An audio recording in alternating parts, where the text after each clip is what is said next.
e amigas que nos acompanham pela Rádio Web Cobem, queridos amigos e amigas aqui presentes, gostaria também de cumprimentar os meus queridos amigos, particularmente aqueles que fazem parte do nosso grupo de divulgação de conteúdo virtual pela internet, e agregando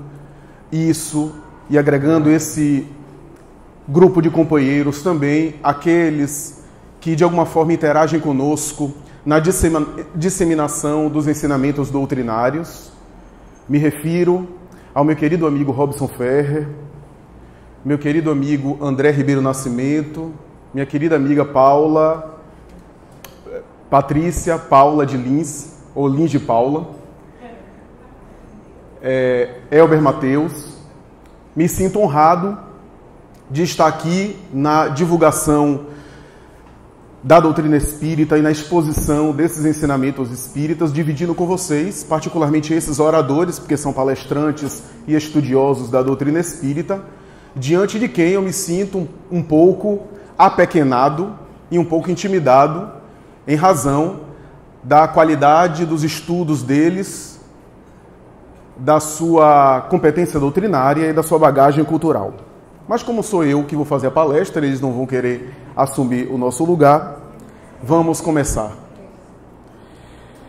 O termo grego e verbo apostolém significa, no português, enviar, que deu origem à expressão também grega apostolai, o enviado, enviados. Apóstolo, portanto, é aquele que é encarregado de incumbir-se de alguma mensagem, ou de ser uma espécie de preposto, de procurador, de alguém que é um certo embaixador ou representante de um ideal, de um líder, de uma autoridade. Pelo menos, o verbete era usado de maneira esparsa, isolada, pontual, nas tradições gregas, associado à política, às discussões, à participação da democracia, na ágora das tradições culturais da Grécia. A palavra apóstolo quase sempre era associada a alguém encarregado de exercer determinada tarefa, de desincumbir-se de determinado dever, um enviado. O termo, no entanto, assumiu proporções gigantescas e algo especiais, para não dizer sublimes, nas tradições neotestamentárias. Porque vai ser em Jesus, com a sua saga revolucionária, que o termo apóstolo, e parece que Marcos é o primeiro evangelista a utilizar a expressão enviar, pelo menos nos escritos mais antigos que temos, é no seu evangelho, logo no início, no capítulo 4, que a palavra enviar, apóstolo, traduzida ao português, é colocada na tradição bíblica para designar aquele grupo especial de seguidores de Jesus, aqueles com os quais Jesus entabulava diretamente diálogos bastante especiais, bastante pormenorizados, diálogos específicos, algo aprofundado em determinadas situações, diálogos íntimos que Jesus estabelecia com eles. Vai ser com esses indivíduos especialmente que Jesus confabulava em residências, em propriedades particulares, com os quais pernoitava, adormecia, com os quais se alimentava de uma maneira recorrente, de uma forma habitual. Vai ser com esses indivíduos que ele vai formar o chamado colégio apostólico, diante do qual assumiria a função, esse colégio apostólico, de ser uma espécie de agente multiplicador da sua mensagem. A expressão boa notícia, boas novas, que aparece também no Evangelho de Lucas, Eis que vos trago boas notícias, boas novas de alegria. Evangelho, euangelion, mensagem boa, boa mensagem, boa notícia. O termo também era usado antes no contexto profano, no sentido mais popular, mas assumiria proporções dantes não imaginadas nas feições e expressões da experiência cristã primitiva. O Evangelho, portanto, assumiria essa feição particular. E os apóstolos, os discípulos mais diretos, possuem um papel essencial na tradição cristã primitiva e, por que não dizer, nas tradições sucessivas ao longo das épocas, graças ao seu trabalho especial. A tradição evangélica, e se nós compulsarmos os livros do Novo Testamento, perceberemos que há menção de 72 discípulos, seguidores do Cristo, que acompanhavam-no nas pregações públicas, particularmente aquelas que ele deve ter repetido várias vezes, às margens do Tiberíades, do lago de Genezaré, daquele mar da Galileia, cujo volume d'água é muito diminuto e nem é considerado mar. Tiberíades em homenagem a Tibério César, mas ficaria numa região simples, bucólica, dada a atividade braçal, sem muita sofisticação do repertório acadêmico, sem muito desenvolvimento da cultura formal, que digo, não apenas da cultura formal, mas sem muito acesso às letras, já que a maioria da população na época era analfabeta, completamente analfabeta. Não apenas era uma região desconsiderada, aquela região de Cafarnaum, onde ele pregou uma mensagem pública para pessoas sem importância e sem destaque, que não deve ter chamado a atenção, aliás, certamente não chamou a atenção, dos centros políticos, culturais, da Grécia e de Roma, os grandes centros da época, menos ainda em Israel, e que deve ter, de alguma forma, naquele momento, pelo menos inicial, sensibilizado os corações que, não obstante, não entendiam a mensagem que se apresentava como uma busca pelo reino de Deus. Uma busca pela implantação do reino de Deus. Parecia algo ingênuo começar naquele vilarejo modesto, desconsiderado, desprestigiado, miserável. E ainda assim, ele vai pregar diante desse público que o Evangelho anota, havia mais ou menos 72 discípulos que o seguiam de perto. O número 72 não deve ser colocado aqui de maneira exata. É provável que Mateus, porque Mateus é o evangelista judeu, letrado, é um dos poucos, aliás, que tem cultura formal, como ele era coletor de imposto, publicano, portanto, ele tinha certa cultura para assumir aquele cargo público, e por isso escreve o Evangelho todo numa linguagem para o hebreu, para o judeu, o seu contemporâneo, o seu conterrâneo, demonstrando que Jesus era o Messias esperado, tentando provar que Jesus era o Messias da tradição de Isaías, que era aquele Messias anunciado pela tradição da profecia. E por isso o Evangelho de Mateus é uma série de discussões não cronológicas, não é um evangelho biográfico, mas é um evangelho temático, que fala de ensinamentos sempre fazendo alusão ao Antigo Testamento, sobretudo a Moisés e à tradição mosaica, ao Pentateuco mosaico, que era o mais considerado, daí a lei, Moisés, o Pentateuco, e os profetas, que seriam os livros seguintes. A tradição hebraica é toda anciã, o mais velho é mais importante. E até nos livros, numa discussão teológica, hermenêutica, se estamos diante de um impasse, o livro mais velho e a citação desse livro mais velho tem primazia. Por isso, em alguns momentos, Jesus cita o Gênesis de Moisés. Em algumas situações específicas, como era o caso do apedrejamento de mulher, a carta do divórcio, e ele cita lá, não está escrito na lei, que o homem e a mulher se uniriam e formariam uma só carne. É uma expressão que está lá no Antigo Testamento. Mateus o tempo todo tenta demonstrar isso. E é por isso que no evangelho dele está a menção de 72 discípulos, para fazer alusão aos 72 juízes do Sinédrio, às 72 tribos que acompanharam Moisés e que formaria essa linhagem, que mais tarde se resumiria em algumas tribos conhecidas. É, portanto, toda uma alusão nesses números à tradição mosaica, à tradição de Israel.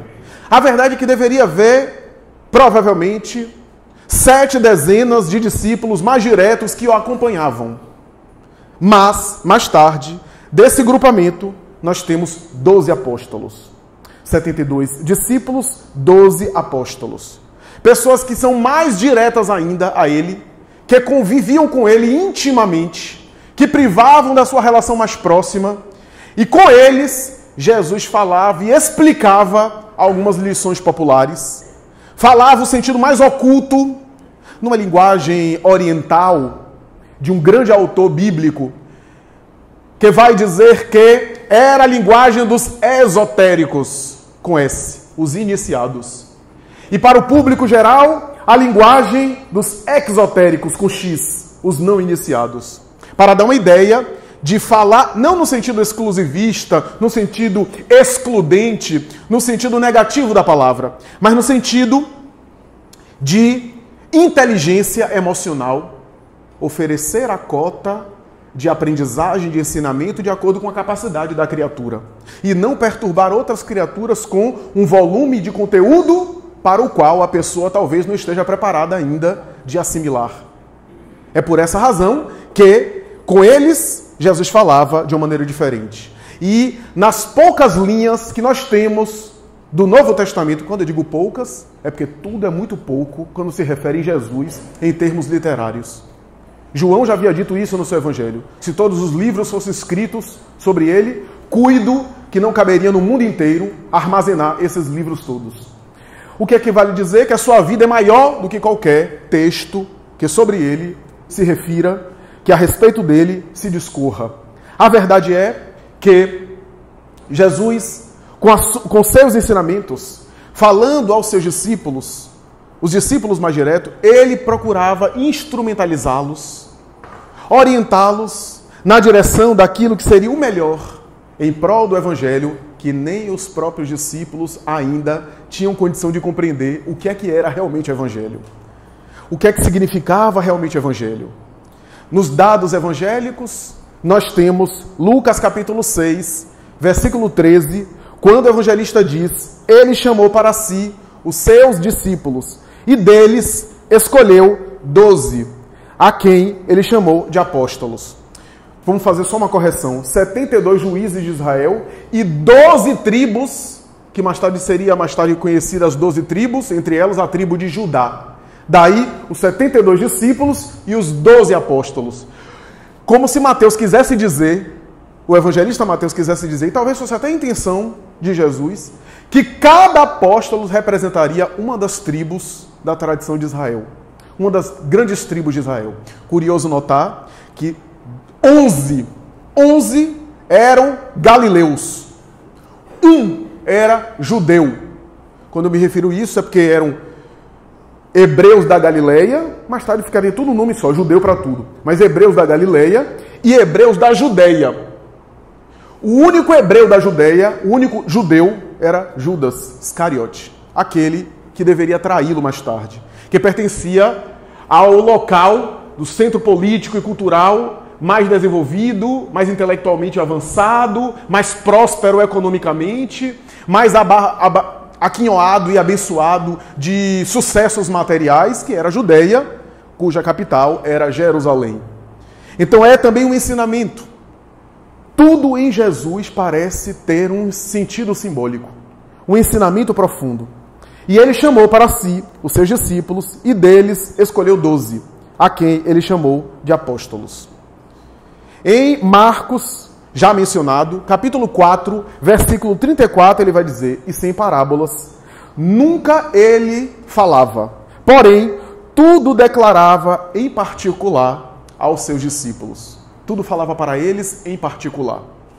Mais tarde, o Evangelho de Mateus, capítulo 13, versículos 10 e 11, um dos discípulos pergunta: Senhor, por que a eles falais por parábolas? E Jesus responde: porque a vós foi dado conhecer o reino de Deus e a eles não. É que vale dizer que vocês têm condição de entender mais. E a população heterogênea, em geral, se eu falar demais, vai perturbar mais do que gerar benefícios. É necessário dosar. Paulo mais tarde diria, para a criança a gente dá alimento líquido, para o adulto o alimento sólido. Numa linguagem metafórica essencial de um grande pedagogo. Jesus sabia então com as parábolas tecer os ensinamentos imortais para todos os tempos, mas graças à parábola, a história respeitava o nível evolutivo, o grau evolutivo de cada criatura. E a depender do nosso nível de maturidade, a gente lê uma parábola e penetra mais, e entende mais. Eu não tenho dúvida que se a gente for examinar uma parábola daqui a 200 anos, certamente não vou ser eu que vou ser o palestrante, eu devo estar assistindo, alguém que pegue uma parábola de Jesus vai examinar de uma forma que a gente fica, meu Deus, há 200 anos atrás eu não pensei nisso. Porque são leis espirituais, leis universais que regem o universo e que estão na consciência, que ele coloca de uma maneira simples, até às vezes grosseira, porque a linguagem da época era grosseira, com elementos conhecidos, mas que ali estão as leis que regem a vida da alma, como diz Allan Kardec em O Livro dos Espíritos, capítulo da lei divina natural, quando fala da lei moral. Então nós estamos diante de um momento especial de Jesus com seus apóstolos. Na orla de Cafarnaum, na sua maioria, ele chama os apóstolos ali. Se a Galileia já era um lugar desconsiderado, Cafarnaum era a ralé da Galileia. Isso é curioso.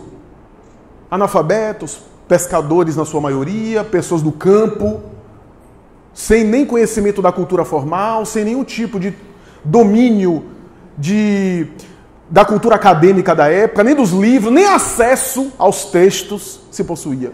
E ele chega na praia, na orla de Cafarnaum e começa a convidá-los. Se aproxima e com seu magnetismo, com sua presença, fala uma meia dúzia de palavras, chama-os e eles vivenciam uma profunda revolução. A princípio são tocados talvez pelo carisma, pelo magnetismo, mas isso é uma coisa que os autores que tentam examinar Jesus à luz de uma psicologia clássica não conseguem entender. Porque o carisma passa. A empatia passa. Porque é adrenalina, é dopamina, é endorfina. É algo químico, físico. A gente se entusiasma com alguém e depois passa. Mas não se consegue explicar como é que aqueles homens, diante daquele homem, que simplesmente fala algumas coisas, vira as costas, não os violenta, não promete nada, não promete sucesso, não promete riqueza, não promete vida confortável.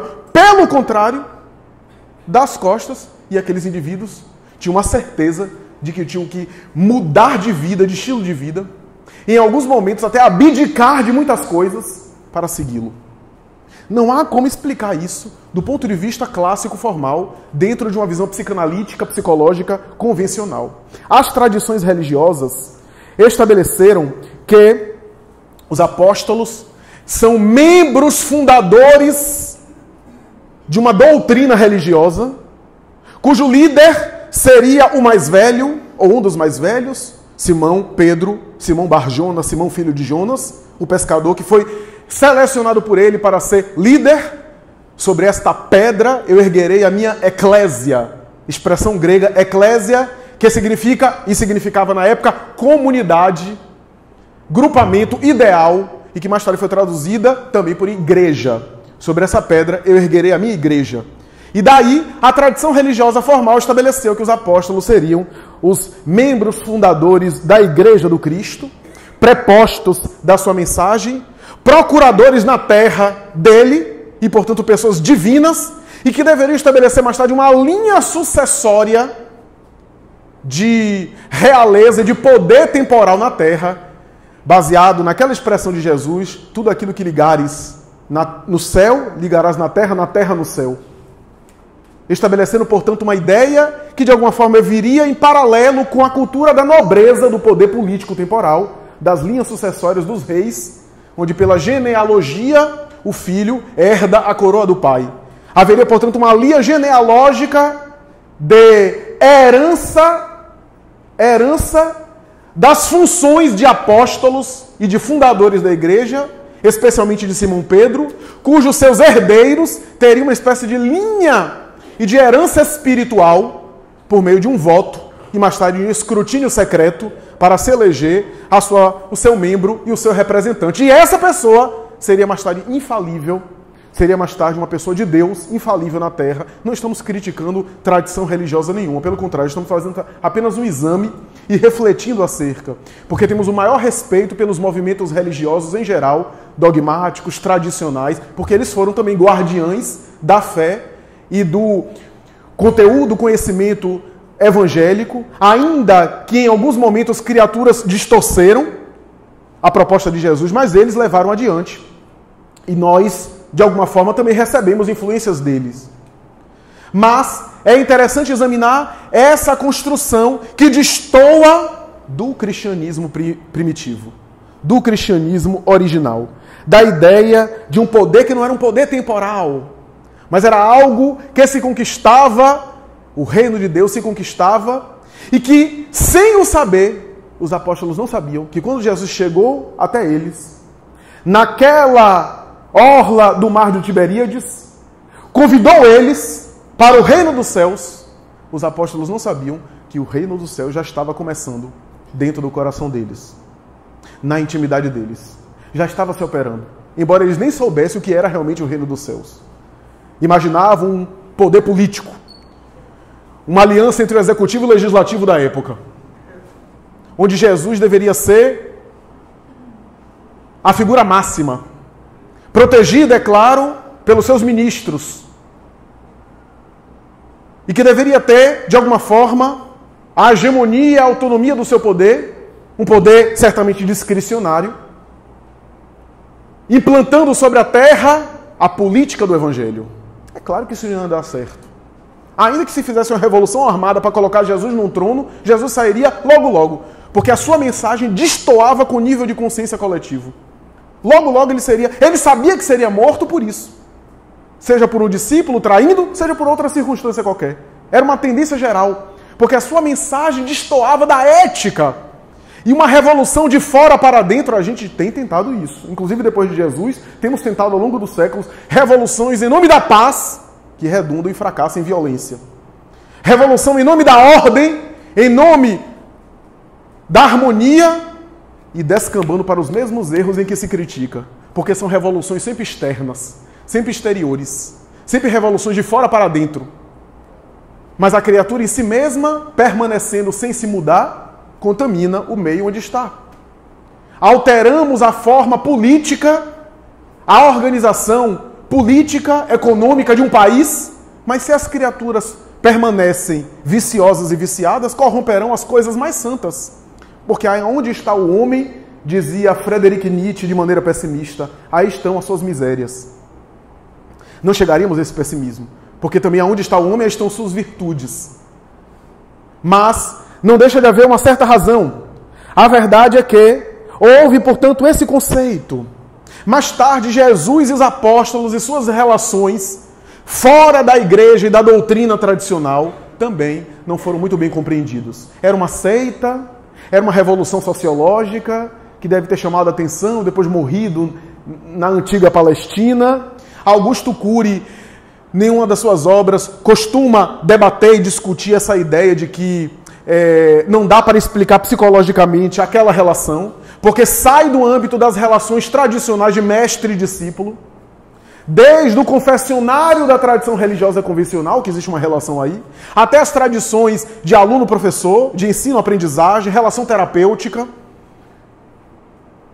relações onde o objetivo é o desenvolvimento, de algum sentido, desenvolvimento emocional, desenvolvimento pedagógico, desenvolvimento científico, são nas relações que a criatura cresce, que a criatura amadurece e desenvolve. Se não intelectualmente, sobretudo emocionalmente. A verdade é que, mesmo sem entender, Ernest Renan, por exemplo, imortal da Academia Francesa de Letras, costumava dizer que Jesus, a sua mensagem e a revolução que ele operou, na época em que viveu, é algo fascinante e difícil de compreender. Dividindo épocas e chamando atenção. Eu tenho um amigo judeu que ele diz assim: eu não sou cristão, Mas eu tenho que me render e tenho que prestar homenagem e reconhecer o valor da doutrina cristã e desse homem que você homenageia. Porque no calendário judeu nós estamos no ano de 5.778. Inclusive no mês de Kislev. 14 de Kislev hoje. De 5.778. Mas quando eu vou assinar o cheque, eu tenho que colocar 2017 depois de Cristo. Porque o 2017 é em referência a ele. Então eu tenho que reconhecer que ele impactou a história.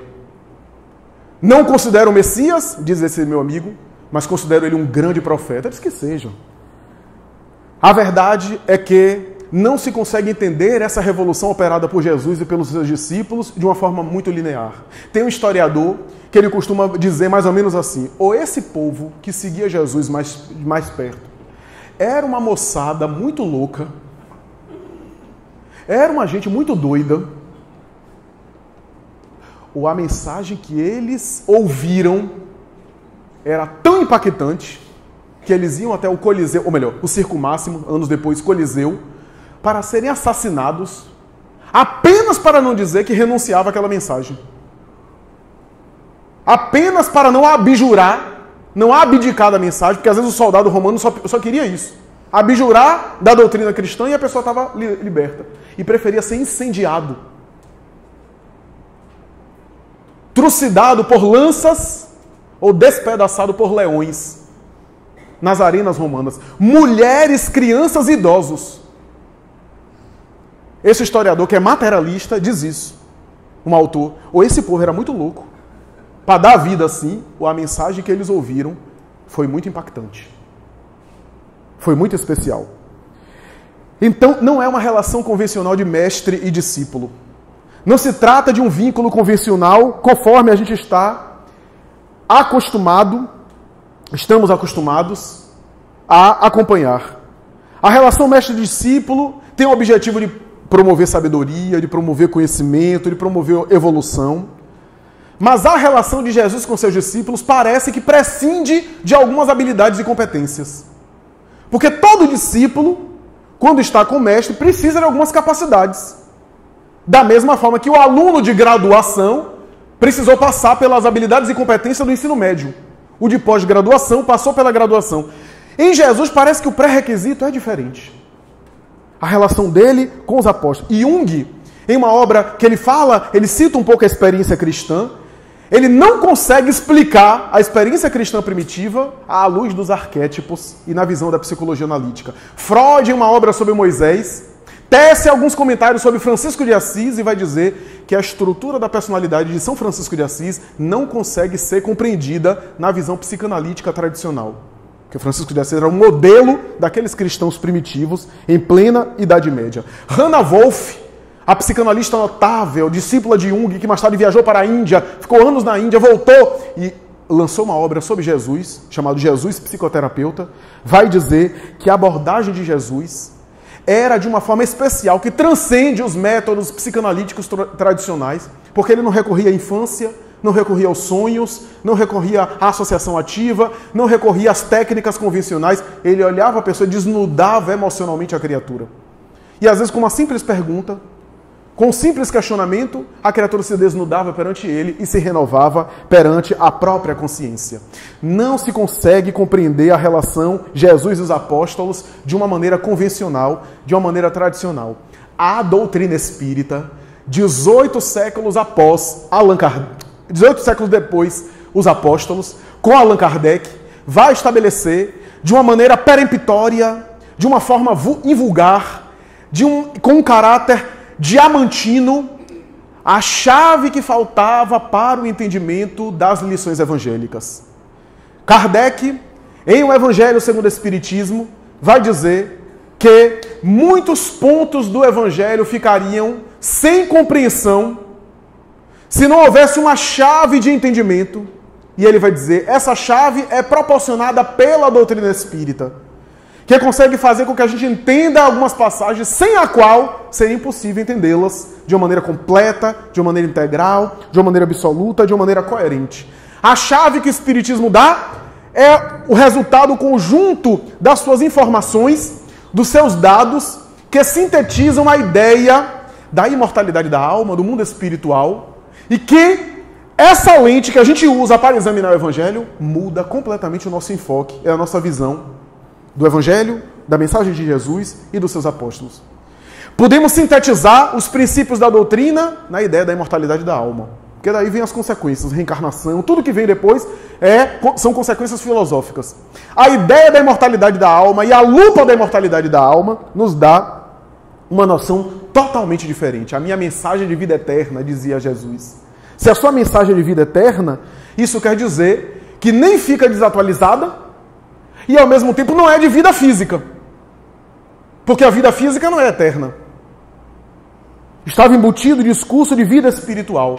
O que eu quero dizer é que Jesus falava para espíritos. Se você olhar o Evangelho, a abordagem de Jesus com os apóstolos e assim por diante, você vai perceber que ele falava para espíritos e não para corpos. E isso muda completamente. Porque se você olha apenas do ponto de vista material, que empreendedorismo fracassado foi esse de Jesus? Que gestão de pessoas é essa que não tem a mínima logística? Um grupo de pessoas atrapalhadas. O líder dos apóstolos, nervoso, neurastênico, temperamental, vivia se melindrando, explodindo com os outros. Instável emocionalmente. O outro traiu. Ele sabia que o outro ia trair e não expulsou do grupo. Olha esse negócio de... Isso daí é difícil de entender. Sabendo que vai trair, não expulsa do grupo, mantém no grupo. E na Santa Ceia, dá o primeiro pedaço de pão, parte e dá para Judas. Que era o pedaço da mais querida, que nem partiu o bolo e dá para a mãe no aniversário. Era o perdão antes da ofensa. Então é um negócio difícil de entender. Aliás, até a escolha de Cafarnaum. Aqui, Cafarnaum é uma cidade menor do que Brotas. Na época de Jesus devia ter, sei lá, 500 pessoas? Talvez um pouco mais? Uma população diminuta, reduzida. Humberto de Campos Espírito, em Boa Nova, vai dizer que quando ele chega e aborda os primeiros, que possivelmente teria sido André e o seu irmão Simão Pedro, quando ele aborda os dois, André ingenuamente diz assim: Reino dos Céus, aqui em Cafarnaum? Será que a gente não podia chamar aqui algumas famílias? Eu conheço algumas famílias aí, algumas casas, a gente podia reunir essas famílias aqui para falar sobre o Reino dos Céus. E Humberto de Campos Espírito, por Chico Xavier, vai dizer que Jesus sorri gostosamente e não explica o que seria o Reino dos Céus, porque o Reino dos Céus já estava acontecendo no coração deles. Então nós temos aí uma revolução que não parte dessa linha material. Pessoas atrapalhadas, analfabetos, sem cultura, sem importância, sem influência. E, no entanto, a gente está olhando apenas com os olhos materiais. Porque se a gente olhar com a chave que o Espiritismo dá, não eram corpos, eram espíritos. Que espíritos eram aqueles, naqueles corpos grosseiros, naquelas pessoas pescadoras, de homens rudes? Eram espíritos diferentes. Mas não eram espíritos diferentes apenas por serem angélicos totalmente resolvidos. Mas eram espíritos diferentes porque tinham já a condição de entendê-lo e a possibilidade e a capacidade de se renovar.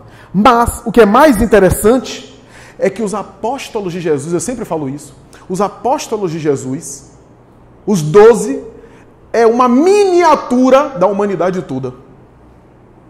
É um arquétipo de toda a humanidade. Porque nos apóstolos de Jesus, nós encontramos de tudo.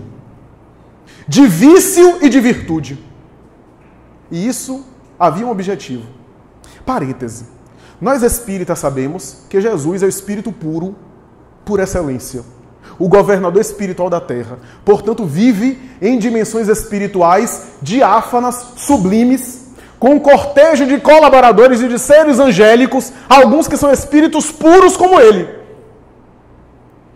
Por que, quando Jesus veio à Terra, esses espíritos puros não vieram com ele? Fazia 12 apóstolos de espíritos angélicos e estava tudo numa boa.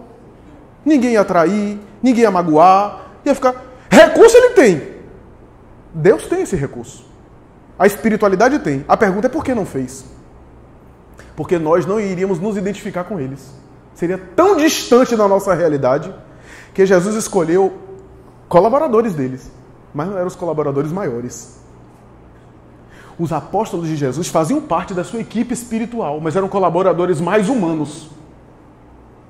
No prefácio do livro O Espírito da Verdade, psicografia de Chico Xavier, é assinado por vários espíritos, Bezerra de Menezes, Eurípides Bassanufo, Emmanuel, etc. E há uma rápida passagem onde os espíritos, é uma mensagem em conjunto, que os espíritos dizem assim, uma prece: Senhor, nós que somos os discípulos dos teus discípulos. E aí a gente pensa, Emmanuel, o grande Emmanuel, escreve a obra Paulo Estevão, tem uma reverência a Paulo, na obra Amor e Sabedoria de Emmanuel, e nas obras de Clóvis Tavares, 30 anos com Chico Xavier, Amor e Sabedoria de Emmanuel, e Deus Conosco, e a obra Deus Conosco. Nessas 3 obras se refere que Emmanuel dita mensagens dizendo que o apóstolo Paulo assessorava ele, ou seja, o apóstolo Paulo era mentor espiritual de Emmanuel. Então, Emmanuel era mentor de Chico Xavier, e Paulo era mentor de Emmanuel. Então, Chico Xavier era médium indireto de Paulo quando escreveu Paulo Estevão. Era Paulo que estava confessando a sua vida para Emmanuel, e Emmanuel editou. Aí a gente pega outros espíritos, a mesma coisa. Discípulos dos discípulos. Ou seja, existe como se fosse vários ciclos envolvendo Cristo. Aqueles que estão mais próximos, colaboradores, e aqueles... Os apóstolos de Jesus eram discípulos, mas não eram aqueles que estavam na mesma dimensão dele.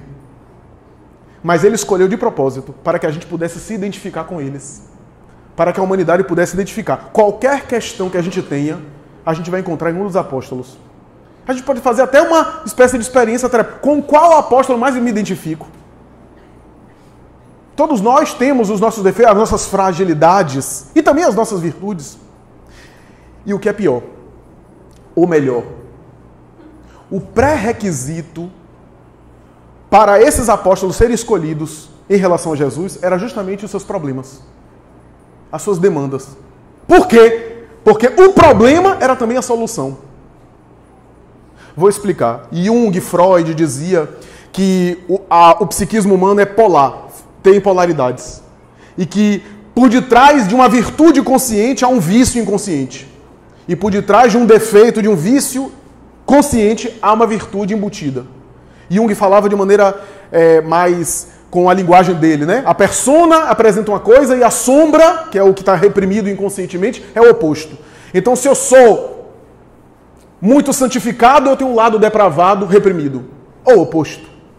Porque a estrutura psíquica é sempre bipolar. Não é o transtorno bipolar, não. É polaridades que a gente tem internamente. E que é necessário harmonizar para fazer a síntese, a união, o eixo ego-self, como diz Joana de Ângeles. Essa sintonia, essa integração, o homem integral, que é o autoconhecimento, o autodescobrimento. Ora bem, quando a gente vê Simão Pedro com aqueles problemas temperamental, explosivo, preconceituoso. Então, em alguns momentos do Evangelho, Simão Pedro quer chamar Jesus e puxar as orelhas dele, porque ele era o mais velho, era uma cultura patriarcal, então ele deveria ser mais...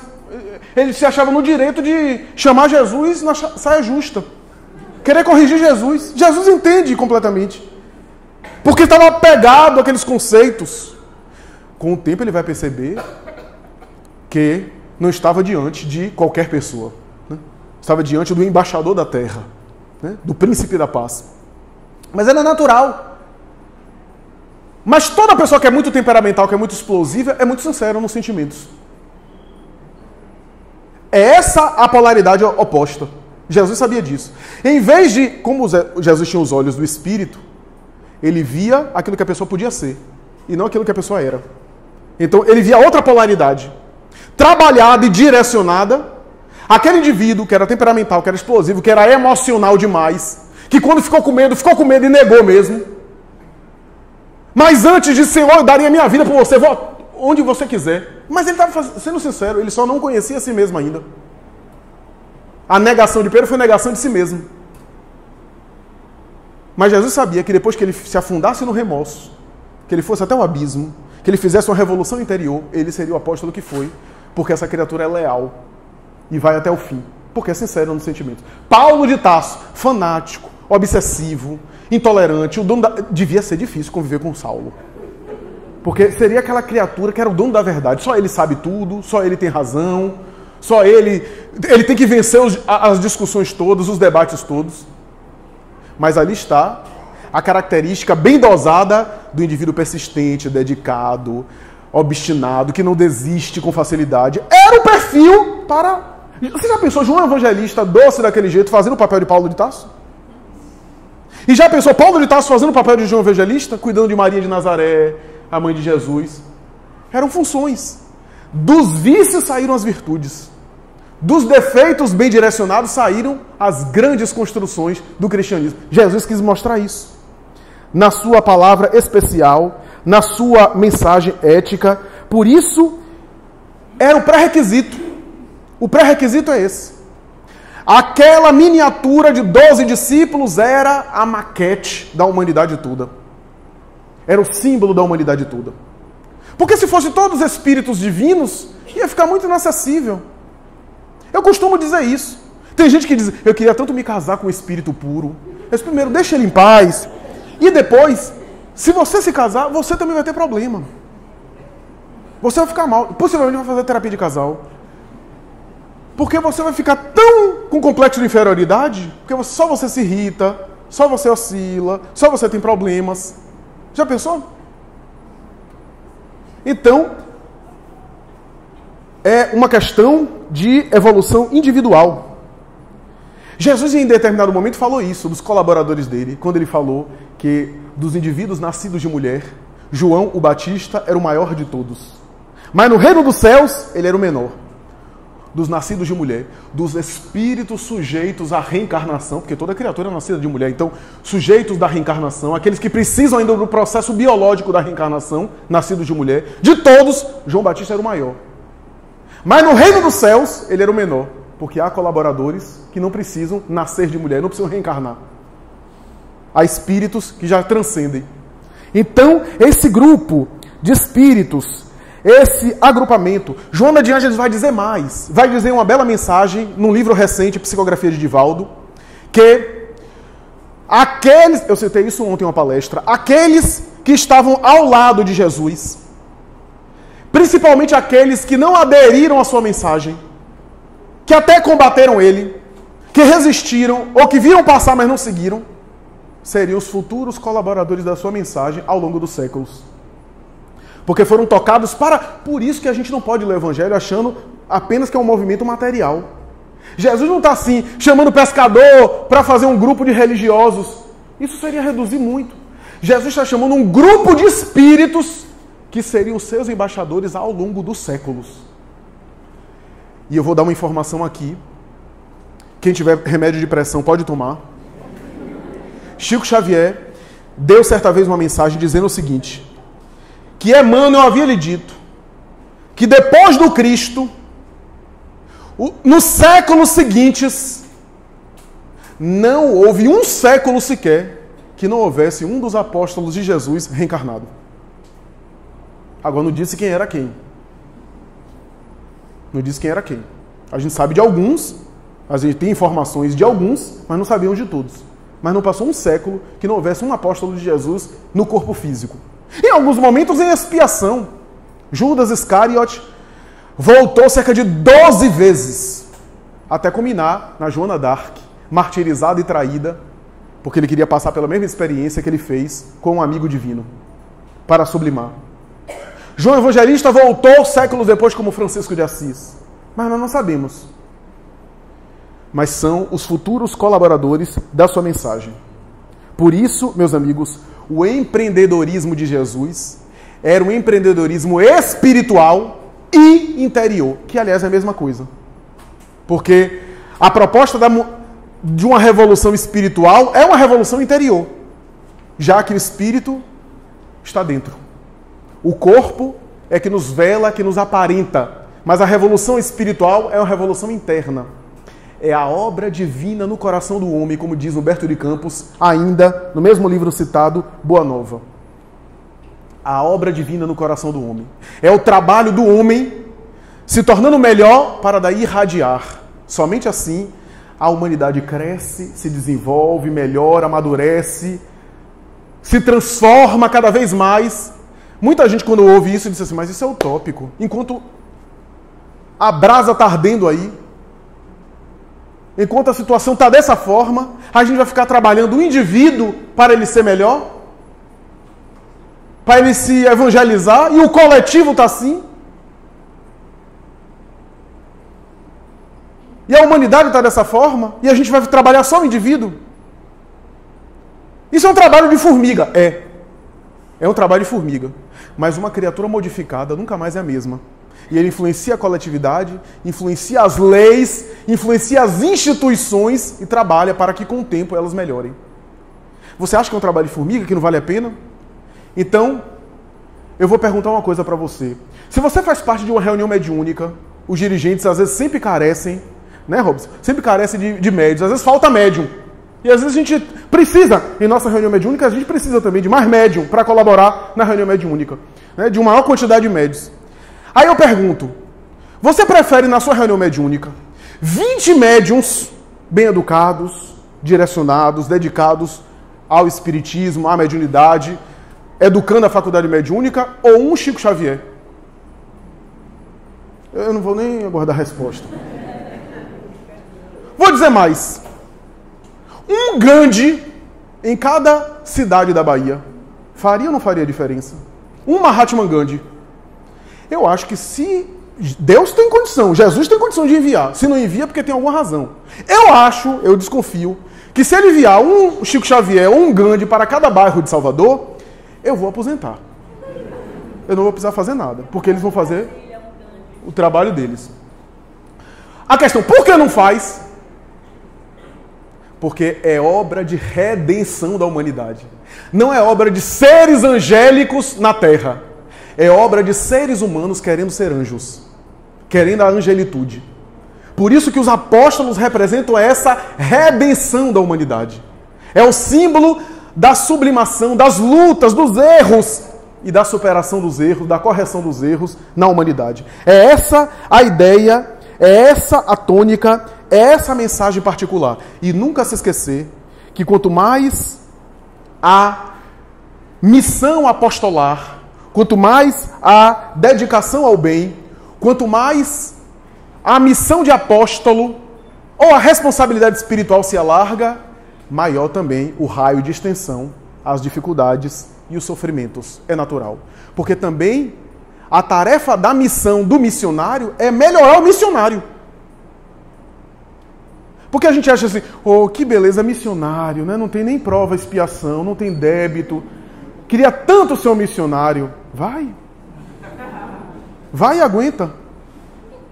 As lágrimas que Chico Xavier derramou sem que ninguém soubesse. As angústias que ele viveu nas labaredas da alma, que ninguém ficou sabendo. Vai. Divaldo Franco. Os tormentos que ele passava, as noites sem dormir. Luciano dos Anjos, que já faleceu, dizia que na época mais cruel, que Divaldo chegou a ser apedrejado publicamente, inclusive, por incrível que pareça. Ele foi em lugares que a intolerância religiosa pegou pedra com ele e rumou nele.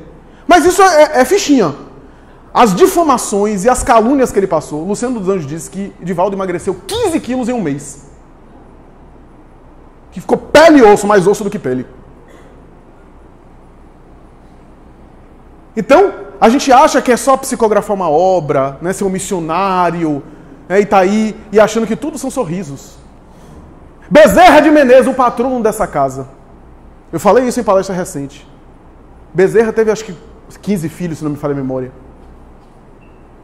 9 faleceram. Ele perdeu 9 filhos.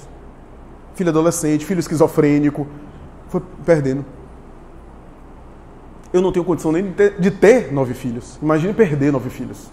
Né? Então, nós vemos que o preço da missão que se paga também é a transcendência e a evolução do missionário. Que vivencia outras lições porque está matriculado em outra série, em outro curso.